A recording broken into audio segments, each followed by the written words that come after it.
ಅದು ಬೋವಿ ಕಾಲನಿ ಅಂತ. ಈ ಏರಿಯಾದಲ್ಲಿ ಒಬ್ಬರು ನಮಗೆ ನೈಟ್ ಅರೌಂಡ್ 1 o'clock 1-2ಗೆ ಫೋನ್ ಬರುತ್ತೆ. ಅವರು ತಾಯಿ ಫೋನ್ ಮಾಡುತ್ತೆ, ಅಂದರೆ ಗಲಾಟೆ ಆಗಿದೆ ಅಂತ. ಸೊ ನಮ್ಮವರು ಬಂದು ನೋಡ್ತಾರೆ. ಆಮೇಲೆ ನಮಗೆ ಗೊತ್ತಾಗುತ್ತೆ ಇಬ್ಬರು ಮಕ್ಕಳನ್ನು ಐ ಮೀನ್ ಅವರು ಸಾಯಿಸಿದ್ದಾರೆ ಅಂತ ಒಂದು ಪ್ರೈಮಾ ಫೇಸಿ ಅವರೇ ಒಪ್ಕೊಳ್ತಾರೆ. ಅದರಲ್ಲಿ ಕಾರಣ ಏನು ಅಂತ ಹೇಳಿದರೆ, ಮತ್ತು ಈ ಹಿಂದೆ ಈ ಮಕ್ಕಳ ತಂದೆ ಯಾರಿದ್ದಾರೆ ಅವ್ರ ಮೇಲೆ ಒಂದು ಪೋಕ್ಸೋ ಕೇಸ್ ಆಗಿದೆ.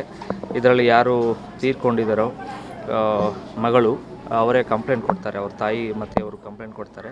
ಸೊ ಪೋಕ್ಸೋ ಅಡಿನಲ್ಲಿ ಒಂದು FIR ಆಗುತ್ತೆ. ಅದರ ಮೇಲೆ ನಾವು ಕೌನ್ಸಿಲಿಂಗ್ ಕಳಿಸ್ತೀವಿ ಮತ್ತು ಒಂದು ರೀಕನ್ಫರ್ಮೇಷನ್ ನಿಮ್ಮ ಹ್ಯಾಂಡ್ಸ್ ಕಡೆಯಿಂದನೂ ಮಾಡಿಸ್ತೀವಿ. ಸೊ ಅದಾದ ಮೇಲೆ ಅವ್ರನ್ನೂ ನಾವು ಜಾಲಹಳ್ಳಿ ಪೊಲೀಸ್ ಸ್ಟೇಷನಲ್ಲಿ ಹಿಂದಿನ ತಿಂಗಳಲ್ಲಿ ಅವ್ರನ್ನ ಅರೆಸ್ಟ್ ಮಾಡ್ತೀವಿ. ಅದಾದಮೇಲೆ ಮನೆಯಲ್ಲಿ ತಾಯಿ ಮತ್ತು ಇಬ್ಬರು ಮಕ್ಕಳಿರ್ತಾರೆ. ಸೊ ನಿನ್ನೆ ಹಬ್ಬ ಎಲ್ಲ ಚೆನ್ನಾಗಿ ಮಾಡಿದ್ದಾರೆ ಮತ್ತು ಎಲ್ಲ ಅವರು ಖುಷಿನಲ್ಲಿದ್ದರು. ಬಟ್ ಪ್ರೈಮಾ ಫೇಸಿ ನಮಗೆ ಗೊತ್ತಾಗುತ್ತೆ ಏನಂದರೆ, ಈಗ ಅವರು ಕುಟುಂಬ ನಡೆಸಲಿಕ್ಕೆ ತುಂಬ ಕಷ್ಟ ಆಗ್ತಾಯಿದೆ ಅಂತ ಅವ್ರಿಗೊಂದು ಅಧೈರ್ಯ ಇದೆ.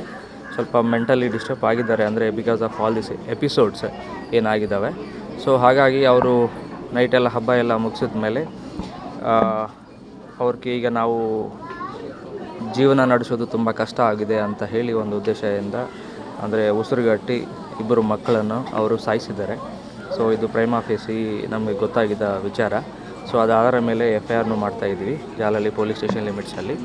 Further investigation inspector will carry forward. ಅದು ಯಾವ ಕಾರಣಕ್ಕೆ ಮಾಡಿದ್ದಾರೆ, ಏನೇನು ಸಮಸ್ಯೆಗಳಿತ್ತು ಅಂತ ಫರ್ದರ್ ಇನ್ವೆಸ್ಟಿಗೇಷನಲ್ಲಿ ಗೊತ್ತಾಗುತ್ತೆ.